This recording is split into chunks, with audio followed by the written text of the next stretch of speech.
J'ai payé un détective privé 12 000 € pour enquêter sur toi, a hurlé ma sœur Clarisse au milieu du dîner de Noël, un sourire cruel aux lèvres. Ce soir, tout le monde verra enfin la vérité sur ta vie médiocre. Mon père a hoché la tête avec approbation. Ma mère retenait son souffle, attendant mon humiliation. Je n'ai rien dit. J'ai simplement sorti mon téléphone et envoyé un message à mon cabinet d'investissement. Retrait immédiat de tous les capitaux de la société Nova Bien-être. 5 minutes plus tard, le téléphone de Clarisse a explosé de notifications. Quand elle a lu l'écran, elle a vomi sur sa robe de haute couture. Bienvenue sur ma chaîne pour cette histoire de vengeance glaciale. Avant de vous raconter comment j'ai détruit l'empire de ma sœur en un seul clic, j'aimerais savoir qui est avec moi ce soir. Dites-moi dans les commentaires, depuis quelle ville ou quel pays regardez-vous cette vidéo? Et quelle heure est-il chez vous? J'adore lire vos réponses, cela me donne l'impression que nous sommes une grande famille, bien plus unie que la mienne. Je m'appelle Diane. J'ai 32 ans, et dans ma famille, les rôles ont été distribués bien avant ma naissance, comme dans une tragédie grecque mal écrite. Ma sœur aînée, Clarisse, a toujours été la lumière. L'enfant prodige. Celle qui a fait ses études à HEC Paris, qui a épousé Gauthier, un chirurgien esthétique réputé de Lyon, et qui conduisait une voiture coûtant plus cher que la maison de la majorité des Français. Elle était bruyante, elle était visible, elle était parfaite. Et puis, il y avait moi. L'ombre. La déception silencieuse. Je vivais à Lyon, non loin de chez mes parents qui résidaient dans les Monts d'Or, ce quartier huppé où les apparences comptent plus que l'oxygène qu'on respire. Contrairement à Clarisse, je n'avais pas de diplôme prestigieux accroché au mur du salon familial. J'avais quitté la fac pour me lancer dans l'informatique en autodidacte. Pour mes parents, Bernard et Odile, c'était une honte absolue, une tâche sur leur curriculum vitae social. Diane fait des petits trucs sur ordinateur, disait-il avec un geste vague de la main lors des dîners mondains, comme si je nettoyais des toilettes virtuelles pour survivre. Le souvenir le plus douloureux, celui qui a scellé mon destin, remonte à mes 20 ans. C'était l'enterrement de grand-mère Rose. Elle était la seule personne dans cette famille qui m'aimait pour ce que j'étais, pas pour ce que je représentais. Sur son lit de mort, elle m'avait promis sa broche en saphir, un bijou ancien qui n'avait pas une valeur marchande immense, mais qui était chargé d'histoire.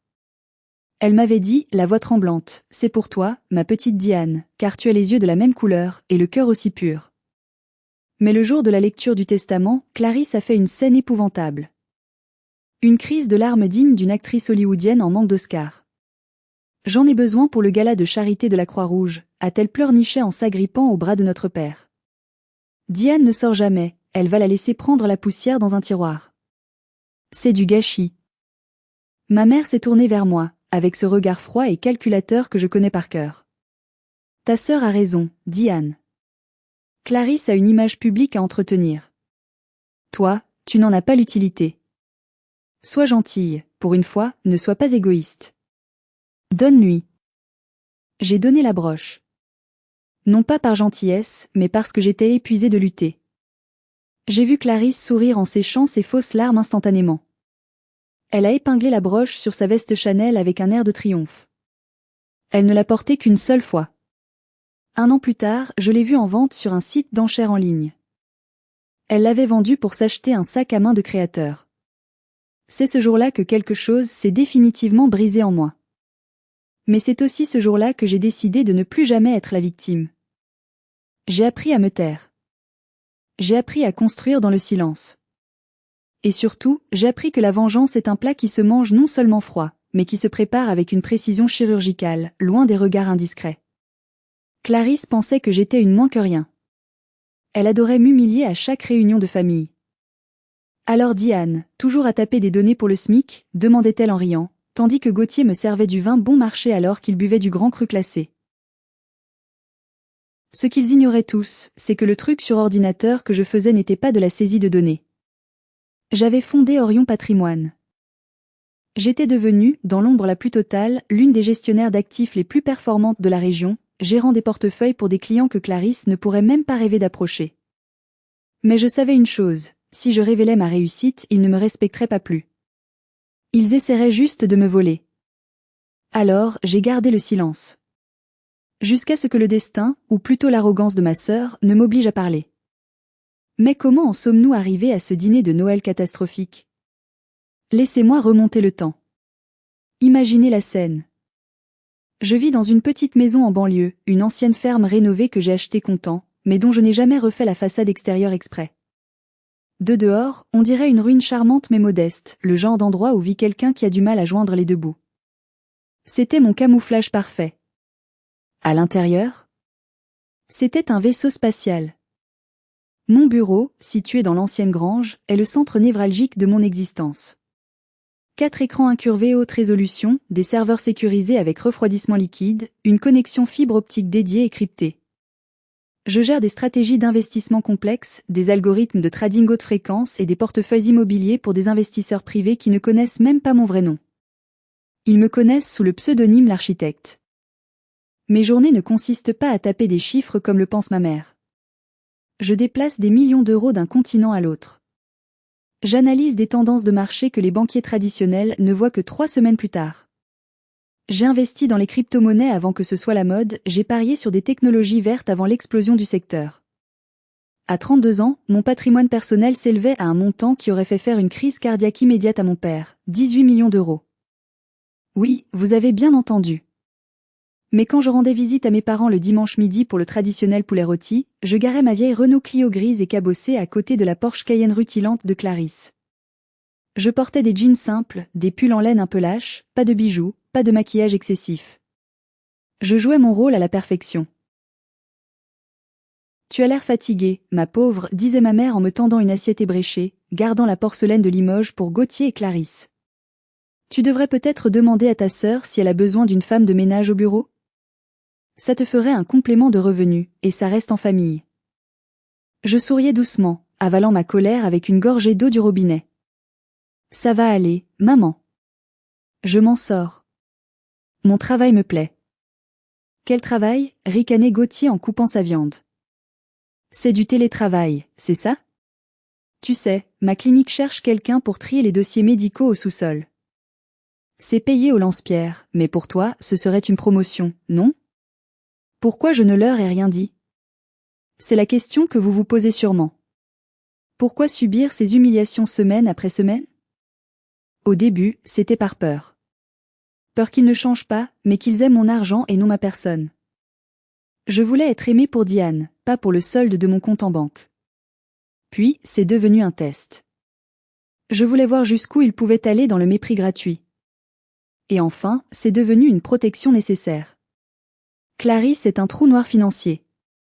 Malgré ses apparences de richesse, elle dépense plus qu'elle ne gagne.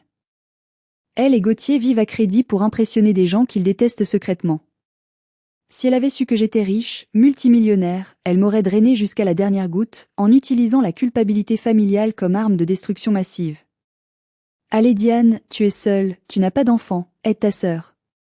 On est le même sang. Je l'entendais déjà. Alors je me suis tue.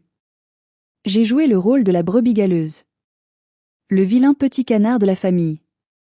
J'ai laissé Clarisse briller sous les projecteurs, j'ai laissé mes parents se vanter de ses succès imaginaires auprès de leurs amis du golf. Cependant, il y a 3 ans, le masque a failli tomber. C'était un soir de novembre, froid et pluvieux. On a frappé à ma porte à 23 heures. C'était Clarisse. Elle ne ressemblait pas à la femme d'affaires arrogante des magazines. Elle était trempée, le mascara coulant sur ses joues, tremblant de froid et de peur. Je suis foutue, dit Anne, a-t-elle sangloté en s'effondrant sur mon canapé IKEA, le seul meuble pauvre que je gardais exprès dans le salon pour les visites impromptues. Ma start-up. Nova Bien-être, on n'a plus de trésorerie. La banque refuse le prêt relais. Gauthier va me tuer si on perd la maison. Je vais tout perdre, ma réputation, tout. Pour la première fois de ma vie, j'ai vu ma sœur, non pas comme le tyran qui avait volé la broche de grand-mère, mais comme un être humain terrifié. Une petite fille perdue dans un costume de grand trop large pour elle. Mon cœur s'est serré. C'est stupide, je sais. Après tout ce qu'elle m'avait fait subir, j'aurais dû lui claquer la porte au nez. Mais le sang est parfois une chaîne plus lourde que la raison. De combien as-tu besoin? Ai-je demandé, lui tendant une tasse de thé chaud. Elle a levé les yeux vers moi, un espoir fou et pathétique dans le regard. J'ai besoin de 500 €. Juste pour payer la location de la Porsche ce mois-ci, pour que je puisse aller voir un investisseur demain sans avoir l'air d'une clocharde. 500 €. Elle était au bord de la faillite, son entreprise coulait, et sa priorité absolue était de payer la location d'une voiture de luxe pour paraître. C'était pathétique. C'était tragique. C'était tout Clarisse résumé en une phrase. Mais ce soir-là, en la regardant pleurer, j'ai pris une décision qui allait changer nos vies. Une décision que je regretterais amèrement, mais qui mènerait aussi à ma plus grande victoire. Je ne savais pas encore que je signais un pacte avec le diable, et que le diable portait du Prada. Je n'ai pas donné les 500 € à Clarisse ce soir-là. J'ai fait bien pire. J'ai décidé de la sauver réellement, intégralement. Après son départ, j'ai passé la nuit blanche à analyser le business plan de sa société, Nova Bien-être. L'idée de base n'était pas mauvaise, une application utilisant l'intelligence artificielle pour optimiser le bien-être et la santé mentale des employés dans les grandes entreprises. Le marché était porteur. Le problème, c'était la gestion catastrophique. Clarisse dépensait des fortunes en marketing d'apparat, en dîners d'affaires inutiles, en bureaux luxueux dans le 6e arrondissement de Lyon, mais négligeait totalement le développement technique et la structure financière. Le lendemain matin, à la première heure, j'ai appelé mon avocat d'affaires, Maître Valtier, un homme de confiance qui connaissait tous mes secrets. « Je veux investir dans Nova Bien-être », lui ai-je dit d'une voix ferme. Il a failli s'étouffer avec son café à l'autre bout du fil. « La boîte de votre sœur ? Celle qui est techniquement en faillite ? Diane, c'est du suicide financier. C'est jeter de l'argent par les fenêtres. Je sais. Mais je veux le faire. C'est ma sœur. Cependant, j'ai une condition non négociable, l'anonymat total et absolu. Je serai un silent partner, un associé dormant. Elle ne doit jamais, jamais savoir que l'argent vient de moi. Utilisez la société Écran Orion Holdings basée au Luxembourg pour faire le portage. C'était le montage financier parfait. 3 jours plus tard, Clarisse recevait une offre providentielle, presque miraculeuse. Un investisseur mystérieux injectait 3,5 millions d'euros dans sa société en échange de 40% des parts et d'un droit de veto sur les décisions financières majeures. C'était bien plus que ce dont elle avait besoin, c'était un ticket pour la gloire. J'ai assisté au dîner de famille le dimanche suivant. L'ambiance avait radicalement changé. Clarisse était rayonnante, transformée. Elle avait retrouvé son arrogance habituelle, multipliée par 10. « Vous ne devinerez jamais », s'est-elle exclamée en débouchant une bouteille de champagne millésimée. Un fonds d'investissement international a repéré mon génie. Ils ont investi des millions. Ils ont compris que je suis la future licorne française. Ils savent reconnaître le talent quand ils le voient. Mon père a levé son verre, les yeux brillants de fierté paternelle mal placée. C'est ma fille. Je savais que tu réussirais. Tu es l'élite, ma chérie. Le sang des Mitchell ne ment pas. Puis il s'est tourné vers moi, son sourire s'effaçant instantanément pour laisser place à une moue dédaigneuse. Prends exemple sur ta sœur, Diane. Elle construit quelque chose. Elle ne reste pas à végéter dans sa petite vie médiocre. Elle a de l'ambition. J'ai serré ma fourchette si fort que mes jointures sont devenues blanches. J'avais envie de hurler. De renverser la table. De crier, c'est moi. C'est mon argent qui paye ce champagne que vous buvez. C'est moi qui viens de la sauver de la rue et de la honte. Sans moi, elle n'est rien. Mais je me suis tue. J'ai avalé ma fierté avec une gorgée de vin piquette qu'il m'avait servi. Félicitations, Clarisse, ai-je murmuré. C'est incroyable. Elle ne m'a même pas regardé. Elle vérifiait son reflet dans la lame de son couteau. Merci. Enfin, tu ne peux pas comprendre les enjeux, Diane. C'est de la haute finance, c'est un monde de requins. Toi, tu es un petit poisson rouge dans ton bocal. C'était à deux, milieu, faisons une pause ici un instant. Je dois vous poser une question honnête, car cela me hante encore. Si vous étiez à ma place, si votre frère ou votre sœur qui vous a harcelé et humilié toute votre vie était au bord du gouffre, auriez-vous fait comme moi? Auriez-vous signé ce chèque de 3,5 millions pour les sauver anonymement, ou les auriez-vous laissés couler pour leur donner une leçon? Dites-moi sincèrement ce que vous auriez fait dans les commentaires ci-dessous. J'ai vraiment besoin de savoir si j'ai été trop gentille, naïve, ou simplement stupide. Les années ont passé. Grâce à mon capital et surtout à mes directives stratégiques, transmises froidement par mes avocats, Nova Bien-être a prospéré. Clarisse a fait la couverture de magazines économiques locaux. Elle a été nommée entrepreneuse de l'année en région Rhône-Alpes. Mais plus elle réussissait, plus elle devenait cruelle. L'argent, au lieu de la rendre reconnaissante envers la vie, l'avait rendue monstrueuse. Elle se croyait intouchable, choisie par les dieux. Elle avait totalement oublié la nuit de pluie où elle pleurait sur mon canapé IKEA. Elle a commencé à traiter ses employés comme des esclaves. Et avec moi, c'était de pire en pire. Elle m'offrait ses vieux vêtements par charité devant tout le monde. Elle me critiquait sur mon poids, ma coiffure, mon célibat. Gauthier a un ami qui cherche une femme, il est veuf, il a 65 ans et une mauvaise haleine, mais pour toi, ce serait déjà inespéré, non ? Disait-elle en riant aux éclats. J'encaissais. J'encaissais tout. Parce que quelque part, je savais que je tenais la laisse. Je savais que tout ce qu'elle possédait, tout ce luxe, toute cette gloire, reposait sur ma signature. Je contrôlais son destin sans qu'elle le sache. Mais ce que je ne savais pas, c'est que Clarisse, dans sa paranoïa grandissante et son ego démesuré, avait commencé à chercher qui était ce mystérieux Orion Holdings. Elle ne supportait pas d'avoir un partenaire silencieux qu'elle ne pouvait pas contrôler ou charmer. Elle voulait racheter ses parts, elle voulait le pouvoir total. Et dans sa quête obsessionnelle de vérité, elle a commis l'erreur fatale, elle a engagé un détective privé. Non pas pour chercher l'investisseur, mais pour enquêter sur moi. Pourquoi moi ? Parce qu'elle trouvait suspect que je ne demande jamais rien. Elle pensait que je cachais quelque chose de sale, de honteux. Elle voulait prouver à nos parents que j'étais une honte, pour qu'ils me déshéritent totalement au profit de ses futurs enfants. Elle voulait m'achever. L'atmosphère était devenue irrespirable lors des réunions de famille. Le seul rayon de soleil dans cet océan de toxicité, c'était mon oncle Hubert. Le frère cadet de mon père. Lui aussi était considéré comme le raté de sa génération par mon snob de père. Hubert était ébéniste, un artisan aux mains d'or qui restaurait des meubles anciens avec une patience infinie. Mon père, ancien banquier à la retraite, le méprisait cordialement, le traitant de travailleur manuel.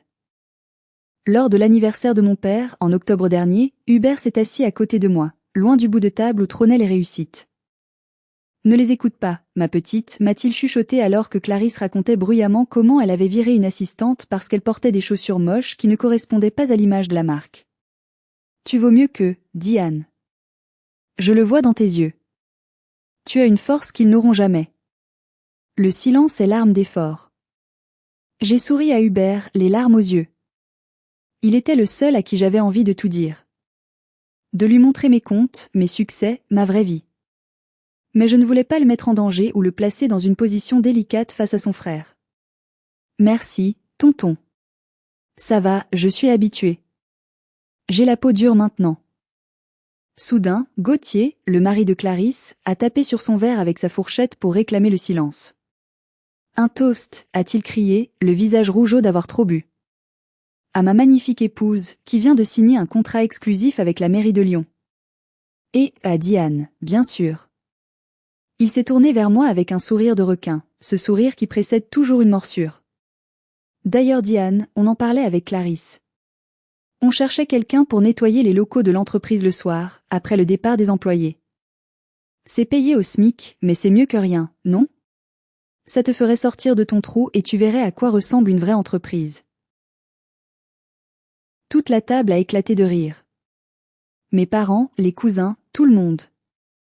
C'était un rire gras, satisfait, un rire de meute.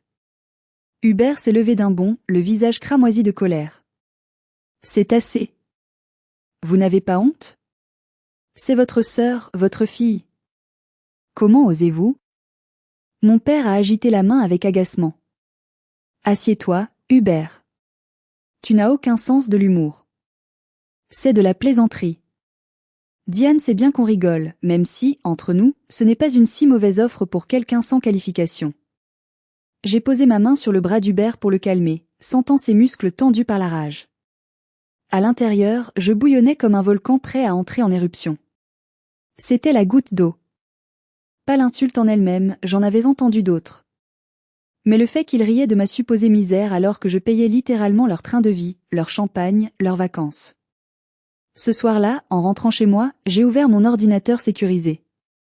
J'ai vérifié les logs de sécurité de mes serveurs. Une alerte rouge clignotait. Quelqu'un avait tenté d'accéder au fichier crypté reliant Orion Patrimoine à Nova Bien-être. L'adresse IP provenait d'une agence de détectives privés réputée à Lyon. J'ai froncé les sourcils. Clarisse jouait avec le feu. Elle jouait avec de la nitroglycérine. Le contrat d'investissement était clair comme de l'eau de roche. Toute tentative de lever l'anonymat de l'investisseur entraînerait une clause de rupture immédiate. Elle était en train de scier la branche sur laquelle elle était assise, une branche en or massif qu'elle prenait pour acquise. Je me suis adossée à mon fauteuil ergonomique en cuir, regardant les écrans lumineux dans l'obscurité de mon bureau. Je me suis dit, laisse-la faire. Si elle veut la vérité à tout prix, elle l'aura. Mais elle ne va pas aimer ce qu'elle va découvrir.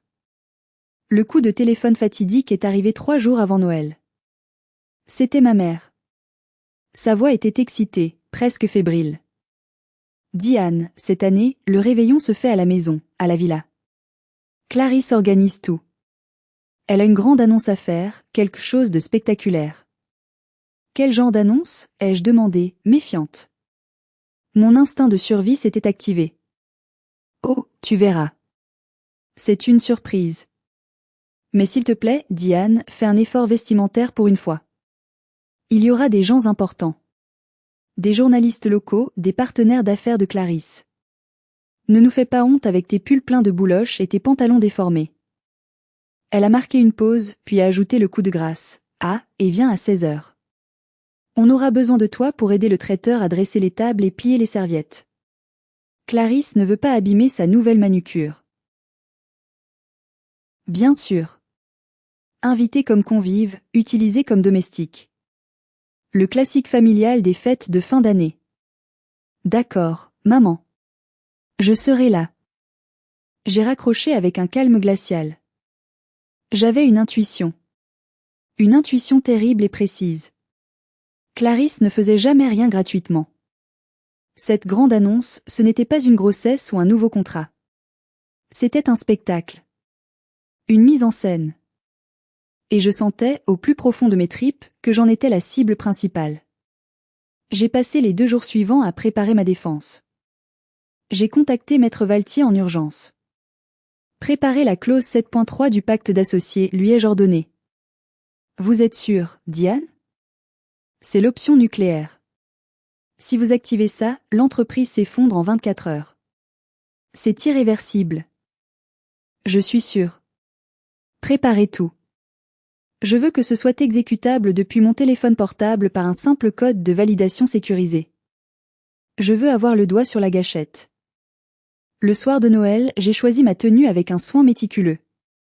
Une robe noire, simple en apparence, mais d'une coupe parfaite. Pas de marque apparente, pas de logo, mais c'était du cachemire italien cousu main qui coûtait plus cher que la robe de mariée de Clarisse. J'ai mis mes cheveux en un chignon strict. J'ai regardé mon reflet dans le miroir. Je ne voyais plus la petite sœur effrayée et soumise. Je voyais la PDG d'Orion Patrimoine. Je voyais le requin qui nageait en eau profonde. Je suis montée dans ma vieille Clio. Le moteur a toussé, comme pour me rappeler d'où je venais aux yeux du monde. J'ai conduit vers les Monts d'Or, vers la villa illuminée comme un château de Disney, perché sur la colline. Je ne savais pas que je me rendais à ma propre exécution publique. Mais ce que le bourreau ignorait, c'est que le condamné avait apporté de la dynamite sous son manteau. Et j'étais prête à tout faire sauter. Quand je suis arrivée devant la grille de la villa parentale, l'allée était déjà remplie de voitures de luxe. Mercedes, Audi, Tesla, Porsche. Le valet, oui, Clarisse avait engagé un valet pour un dîner de famille, le comble du snobisme, à regarder ma Clio avec un dédain professionnel. Je lui ai tendu les clés en souriant poliment. Faites attention, la marche arrière est capricieuse, il faut insister un peu. Il a pris les clés du bout des doigts, comme si elles étaient contaminées. À l'intérieur, c'était Versailles. Des lustres en cristal étincelant, du champagne qui coulait à flots, des montagnes de petits fours au foie gras et à la truffe. Il y avait une 30aine de personnes. La famille proche, bien sûr, mais aussi tout le gratin lyonnais que Clarisse voulait impressionner, des banquiers, des notables, des journalistes de la presse locale. Dès que je suis entrée, Clarisse a foncé sur moi tel un rapace. Elle portait une robe rouge écarlate, moulante, couverte de bijoux clinquants. « Ah, tu es là » a-t-elle dit assez fort pour que tout le monde entende, sans même un bonjour. Tu es en retard pour les serviettes, le traiteur a dû se débrouiller sans toi.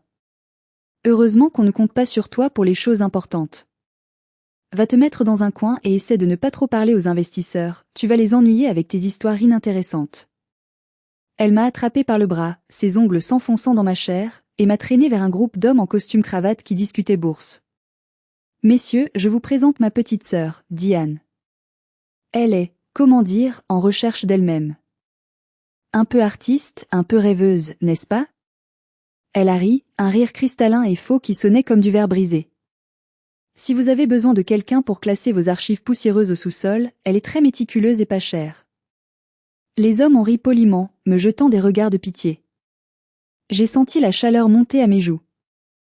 Non pas de honte, mais de colère pure, froide et dure. J'ai croisé le regard d'oncle Hubert, qui était assis seul près de la cheminée, un verre de whisky à la main. Il a levé son verre discrètement vers moi, un clin d'œil complice. Son soutien était mon encre dans cette tempête d'hypocrisie. Le dîner a commencé. J'ai été placé au bout de la table, près de la porte battante de la cuisine, le courant d'air dans le dos, bien loin du centre où trônaient Clarisse, Gauthier et mes parents. C'était la place des enfants ou des domestiques. Tout le repas n'a été qu'une longue litanie à la gloire de Clarisse. Quelle année exceptionnelle pour Nova Bien-être, quel talent visionnaire, quelle réussite fulgurante. Mon père rayonnait, ma mère buvait ses paroles comme du petit lait. Au moment du dessert, alors que les bûches glacées arrivaient, Clarisse s'est levée. Elle a tapé sur sa flûte de champagne avec une petite cuillère en argent. Le tintement a fait taire la salle instantanément. Mes chers amis, famille, a-t-elle commencé, la voix tremblante d'une fausse émotion théâtrale. Noël est le moment de la vérité. Le moment où l'on doit être honnête avec ceux qu'on aime. Et ce soir, je veux offrir un cadeau très spécial à ma petite sœur Diane. Tous les regards se sont tournés vers moi. J'ai posé ma fourchette. Mon cœur battait lentement, lourdement, comme un tambour de guerre. Ça y est.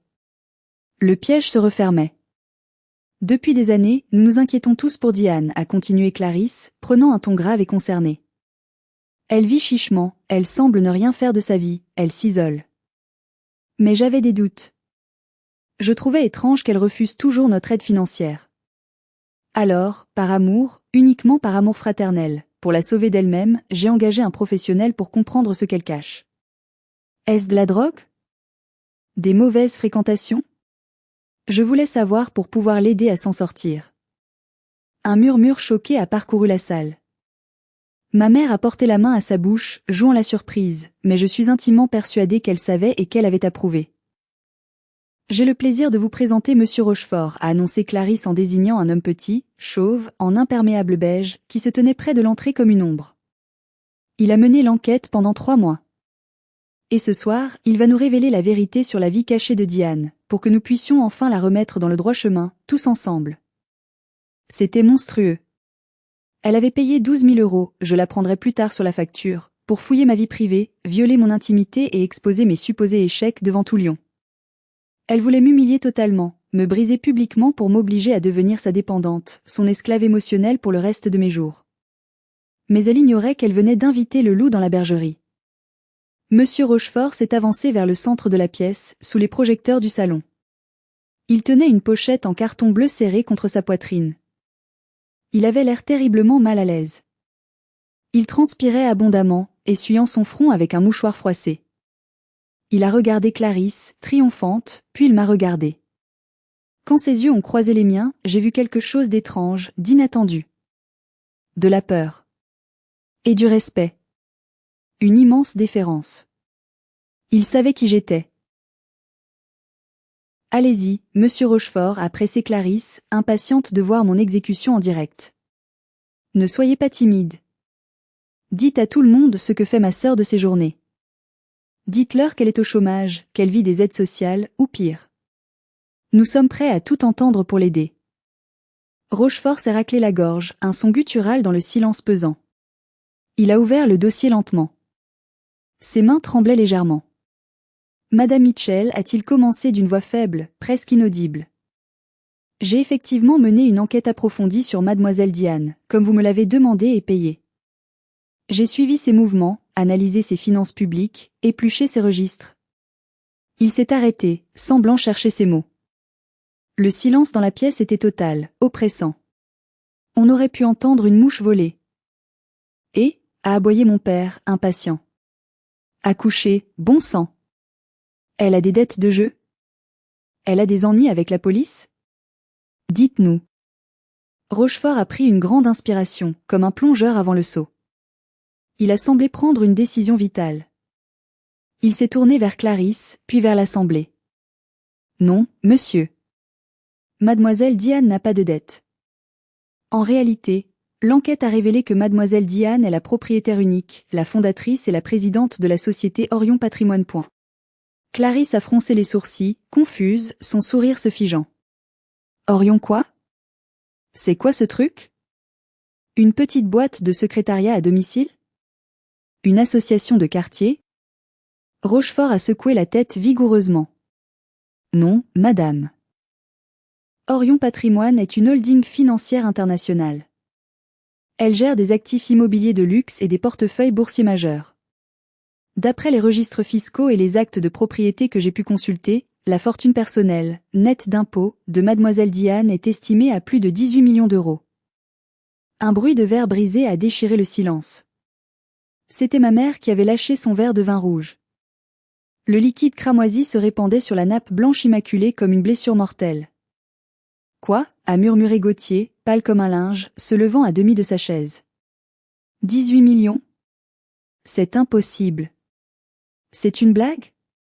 Regardez-la. Elle s'habille chez Tati. Elle roule en Clio. Rochefort n'avait pas fini. Il a sorti un autre document du dossier, une feuille avec un sceau officiel. Et ce n'est pas tout, Madame Mitchell. En creusant les liens financiers d'Orion pour comprendre l'origine des fonds, j'ai découvert une transaction majeure datant d'il y a 3 ans. Il semblerait que Orion Patrimoine soit l'entité légale derrière la société luxembourgeoise qui détient 40% de votre entreprise, Nova Bien-être. Il a levé les yeux vers Clarisse, qui était pétrifiée, la bouche ouverte, incapable d'émettre un son, comme une statue de cire en train de fondre. Madame Mitchell, votre sœur est votre silent partner. C'est elle, et elle seule, qui a injecté les 3,5 millions d'euros qui vous ont sauvé de la faillite il y a 3 ans. Elle est votre actionnaire majoritaire de fait. Le temps s'est arrêté. Je n'avais jamais vu une salle aussi silencieuse. Les visages de mes parents étaient des masques de choc absolu, de sidération. Ils regardaient la ratée, l'ombre, la fille invisible, et ils réalisaient soudain qu'ils étaient assis face à un géant, un titan financier qu'ils avaient nourri de mépris. J'ai pris ma serviette en tissu, je me suis essuyé les lèvres délicatement, et je me suis levé lentement. Le bruit de ma chaise raclant le parquet a sonné comme un coup de tonnerre. J'ai regardé Clarisse droit dans les yeux. Elle ne respirait plus. Ses yeux allaient de Rochefort à moi, cherchant une issue, une blague, une erreur de dossier. C'est faux, a-t-elle bégayé, la voix cassée. C'est impossible. Tu mens. Elle t'a payé pour dire ça? Diane n'a rien. Elle n'est rien. C'est une minable. Sa voix est montée dans les aigus, hystérique, désespérée. C'est moi la réussite de cette famille. C'est moi la star. Pas elle. J'ai souri. Un sourire triste, froid et définitif. Tu voulais la vérité, Clarisse. Tu as payé 12 000 euros pour l'avoir. Maintenant, tu l'as, servi sur un plateau d'argent. J'ai sorti mon téléphone de ma petite pochette noire. L'écran brillait dans la pénombre. Tu as violé la clause de confidentialité de notre contrat d'investissement. L'article 7, alinéa 3, que tu as signé sans le lire attentivement. Toute tentative active de la part des fondateurs pour lever l'anonymat de l'investisseur, ou toute enquête hostile envers l'investisseur, entraînera le retrait immédiat et total des capitaux, avec pénalité de rupture et remboursement immédiat des prêts pour. Clarisse a écarquillé les yeux, la compréhension horrifique inondant son visage. Non. Diane, attends. On rigole. C'est Noël. C'est une fête de famille. Tu ne rigolais pas quand tu m'as humilié pendant 30 ans, ai-je répondu doucement, ma voix résonnant dans le silence de mort. Tu ne rigolais pas quand tu m'as volé la broche de grand-mère pour t'acheter un sac. Tu ne rigolais pas quand tu as engagé ce détective pour me détruire publiquement ce soir devant tes amis. Tu voulais me tuer socialement. J'ai tapé le code de sécurité sur mon application bancaire. Mon doigt a plané au-dessus du bouton de validation. Adieu, Nova Bien-être. J'ai appuyé sur envoyer. L'effet a été immédiat, brutal, foudroyant. Dans notre monde hyperconnecté, la catastrophe voyage à la vitesse de la lumière. 10 secondes après mon clic, le téléphone de Gauthier, posé sur la table, a sonné. Une alerte stridente, une notification d'urgence bancaire. Puis celui de Clarisse a vibré violemment. Puis celui du directeur financier de sa boîte, qui était présent à la table voisine, invité pour l'occasion. « C'est quoi ça ?» a crié Gauthier en regardant son écran avec horreur. Alerte bancaire, ligne de crédit coupée. Appel de marge immédiat. Les comptes sont gelés. Le directeur financier s'est levé d'un bond, paniqué, renversant sa chaise. Clarisse. Je viens de recevoir un mail automatique des avocats d'Orion Holdings à Luxembourg. Ils réclament le remboursement intégral du prêt convertible. Tout de suite. Il invoque la clause de rupture pour faute grave. Il retire tout. Clarisse s'est agrippée à la nappe pour ne pas tomber. Elle me regardait avec une terreur pure, primitive.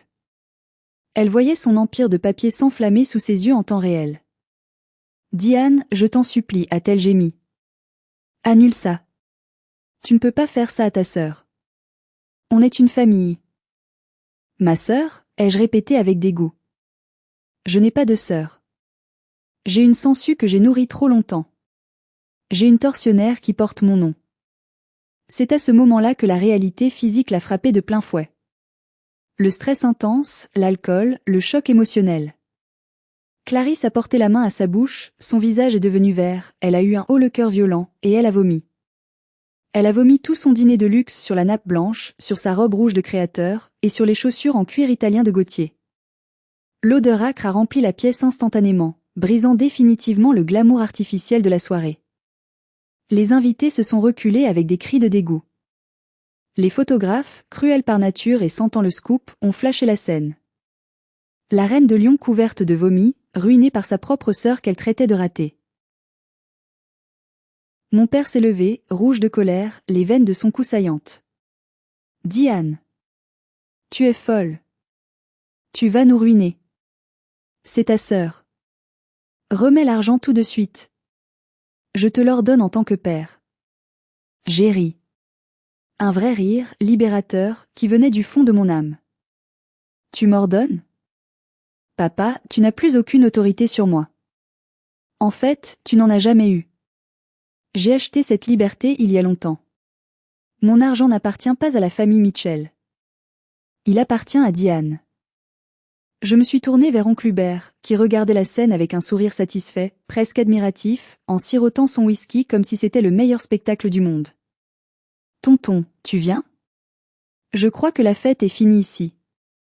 J'ai du très bon vin à la maison, un grand cru, et pas de la piquette. Et j'ai un atelier chauffé pour tes sculptures. » Hubert s'est levé calmement, a jeté sa serviette sur la table souillée. « Avec grand plaisir, ma nièce. Cette ambiance me donne la nausée de toute façon. J'étouffe ici. » Nous sommes sortis sous les cris hystériques de ma mère et les pleurs convulsifs de Clarisse qui essayait de s'essuyer avec la nappe. En traversant le salon pour rejoindre la sortie, j'ai vu Rochefort, le détective. Il était toujours là, observant le chaos. Il a croisé mon regard et m'a fait un petit signe de tête, respectueux. Il savait qu'il venait d'assister à un moment d'anthologie, une justice poétique rare. Dans la voiture, alors que nous descendions la colline des Monts d'Or, Hubert a éclaté de rire. Un rire tonitruant qui a secoué ma vieille Clio. « Putain, Diane. C'était biblique. Tu es le comte de Monte Cristo en talons aiguilles. Je n'ai jamais rien vu de tel. » J'ai conduit dans la nuit, les mains ne tremblaient plus. Je me sentais légère. Incroyablement légère, comme si je venais de poser un sac de pierre que je portais depuis 30 ans. La chute de Clarisse a été aussi rapide, vertigineuse et brutale que son ascension avait été artificielle. Dès le lendemain matin, la nouvelle s'est répandue comme une traînée de poudre dans le petit milieu des affaires lyonnais. L'investisseur mystère se retire de Nova Bien-être pour fraude.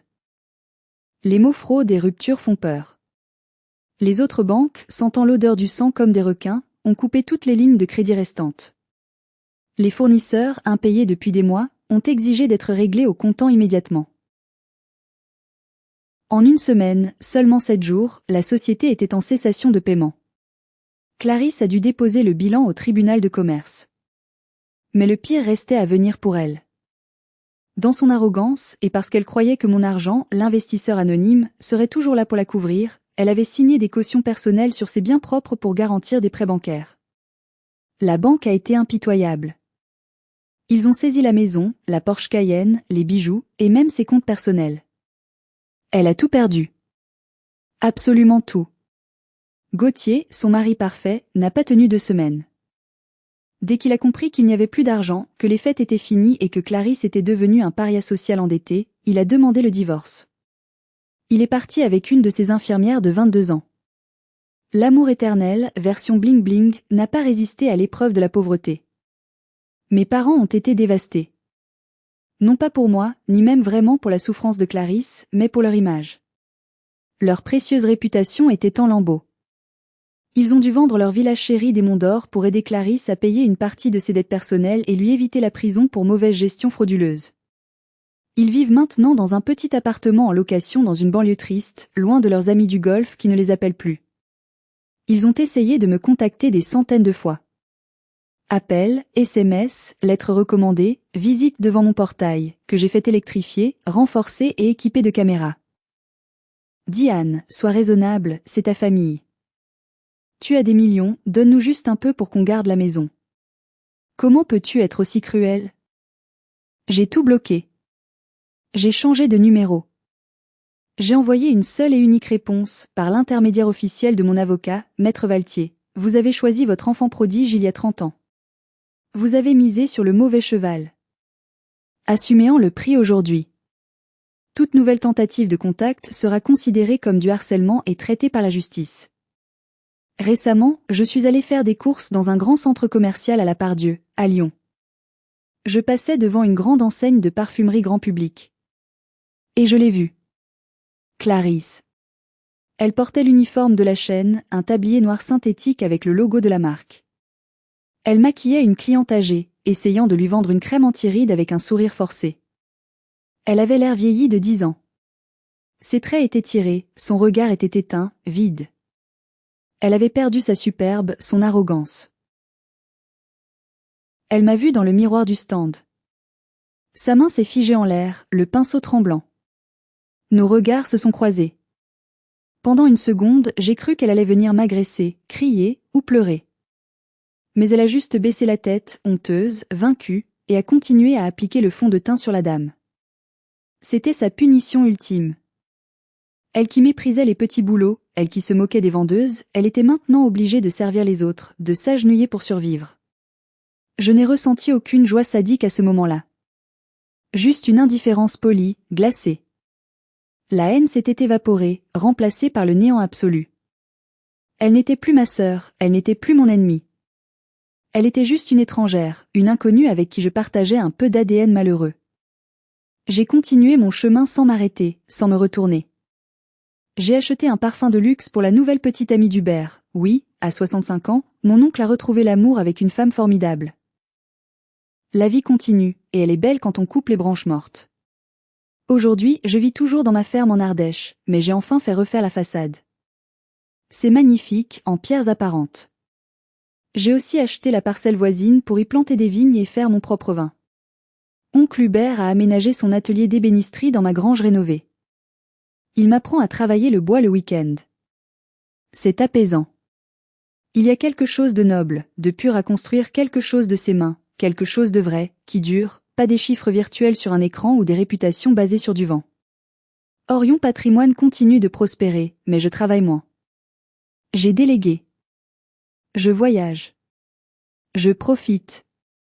J'ai appris à dépenser mon argent pour moi, pour mes plaisirs, sans culpabilité, sans entendre la voix de ma mère me critiquer.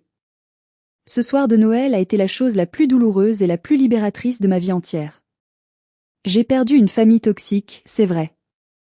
Mais j'ai gagné ma dignité, ma liberté et ma paix intérieure. Et ça vaut bien plus que 3,5 millions d'euros. Si vous devez retenir une seule leçon de mon histoire, c'est celle-ci. Ne sous-estimez jamais la personne silencieuse dans la pièce. C'est souvent celle qui observe le mieux, celle qui écoute, celle qui connaît tous les secrets. celle qui tient les cartes. Et surtout, ne mordez jamais, jamais la main qui vous nourrit. Car le jour où cette main se retire, vous ne perdez pas seulement l'argent ou l'aide. Vous perdez le sol sous vos pieds. Vous tombez dans le vide. L'argent ne fait pas le bonheur, c'est un cliché, c'est vrai. Mais il offre une chose inestimable, un super pouvoir dans ce monde, le pouvoir de dire non. Le pouvoir de dire assez.